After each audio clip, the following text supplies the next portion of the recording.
Milliy sertifikat original misoli yechim quyidagicha bo'ladi. Bu ko'rinishdagi misollarni differensial ostiga olib kirishimiz kerak. 0,1. Dastlab biz maxrajdagi hosilasini suratda hosil qilamiz. Ya'ni 6 ni -2 ko'paytirilgan -3x ning kvadrati ko'nishi keltiramiz. Maxraj 4 - x kub ning kvadrati dx. Bu ishimizdan maqsad suratdagi -3x kvadrat maxrajdagi hosilasini tushunishimiz kerak.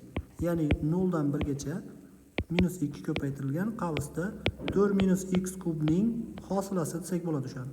Taqsim 4 - x kub ning kvadrati dx. Bundan maqsad aynan mana shu qavsning ichini hosil qilish edi. Endi uni differensial ostiga olib kiramiz. 0,1 chegara -2 d qavsda 4 - x kub taqsim 4 - x kub ning kvadrati.